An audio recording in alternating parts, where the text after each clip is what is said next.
Good morning, Charmaine. How are you? Good, Kate. How are you? Oh, hard not to be good on a day like this. And we're out here at the Shoalhaven Lawn Gardens and Memorial Cemetery, where you spend a lot of your time. Yep. Having a chat about what we're going to be doing on the Yearly Healing Trail. And I think just behind you, if I'm not wrong, is the place that we're going to use to run Caractit. Is that right? That's correct. So we're going to be running that day here in segment 11, which is just behind the chapel that you can see where we're sitting this morning. Very good. And hopefully it'll be a beautiful sunny day like this. I'm hopeful. So we're really super grateful that Shoalhaven Bereavement Services is standing with us doing all that we're trying to bring about. So how long have you been with Shoalhaven Bereavement Services? I've been here for approximately 15 years now. Wow. So it's a pretty long time. Yeah. And am I right in thinking that you've just got your own website and that wasn't the case before, or have you always had a website? We originally had our own, then unfortunately it was compromised. Then we went back under council, but we've just now launched our own website again. It's quite an eye-opener to look on that website and see how many things Shoalhaven Bereavement Services does for all of us. You said more recently in the conversation that there's a 100% success rate in terms of dying. Unfortunately, everybody is going to deal with bereavement and death. And it's really important for our department to make sure that we're supporting our community and meeting the needs of everybody as they interact with us, but also people who are pre-planning their funerals so that they can come and have a look at the possibilities of where they eventually want to be laid to rest. But also people who are dealing with us at that certain time of grief where they need the support and guidance to make those decisions as well. It can be a really rich time of life for family and the person that's passing on, and you know, it can either take a lot or give a lot, or both, can't it, that time of life? Certainly can. Definitely. So it's nice to know that you're there. We've got a really good team here. We've got a really small team, but they're very passionate about what we do, and they're really passionate about caring for our community.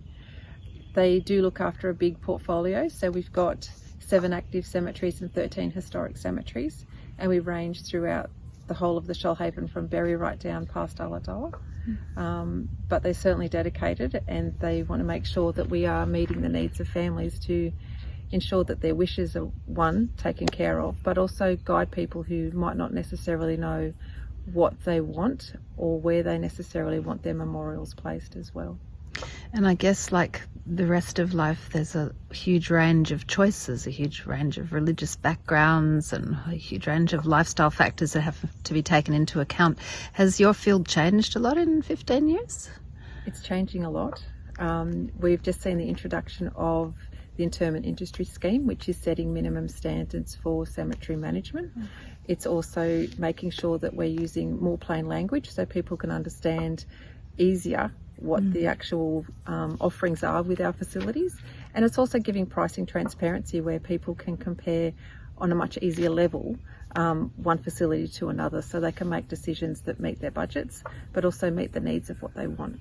Yeah. Fantastic. Yeah, things are looking up. Hopefully.